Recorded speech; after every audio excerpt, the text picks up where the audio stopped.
प्रभाग क्रमांक 9च्या विकासासाठी नवनिर्वाचित नगरसेवक अब्दुल हफीज उर्फ टापू यांचा भारतीय जनता पार्टीला पाठिंबा।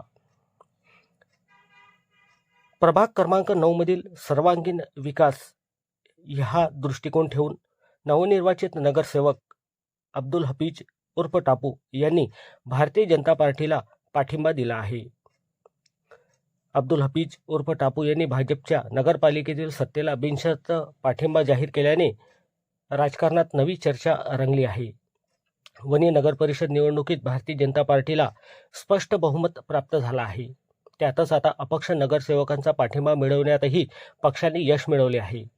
अब्दुल हफीज यांच्या पाठिंब्यामुळे भारतीय जनता पार्टीचे संख्याबळ भक्कम झाले असून आगामी काळात अन्य पक्षातील सदस्य सुद्धा भारतीय जनता पार्टीला पाठिंबा देतील यात शंका नाही।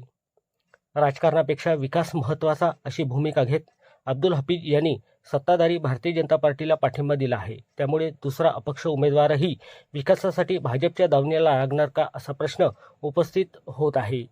विशेष म्हणजे प्रभागातील विकास कामांना गती मिळावी यासाठी सत्तेच्या बाजूने उभे राहणे गरजेचे असल्याची चर्चा नगरपालिका राजकारणात सुरू झाली आहे।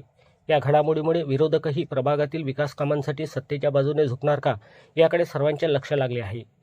भाजपच्या नेतृत्वात नगरपरिषदेत विकास कामांचा वेग वाढणार असल्याचा दावा सत्ताधाऱ्यांकडून केला जात असून अपक्ष व विरोधकांची पुढील भूमिका काय असेल याबाबत उत्सुकता निर्माण झाली आहे। एकूणच अपक्ष नगरसेवकाच्या बिनशर्त पाठिंब्यामुळे भाजपची पालिकेतील सत्ता अधिक मजबूत होऊन वणी नगर परिषदेत येत्या काळात राजकीय समीकरणे आणखी बदलण्याची चिन्हे दिसत आहे। प्रभाग क्रमांक 9 मधील जनतेने मला मतस्वरूपी आशीर्वाद दिले आहे। त्यांच्या विश्वासाला तडा न जाऊ देता प्रभाग क्रमांक 9 मधील संपूर्ण विकास हाच दृष्टिकोन ठेवून भारतीय जनता पार्टीला पाठिंबा दिला असल्याची प्रतिक्रिया नवनिर्वाचित नगरसेवक अब्दुल हफीज उर्फ टापू यांनी दिली आहे।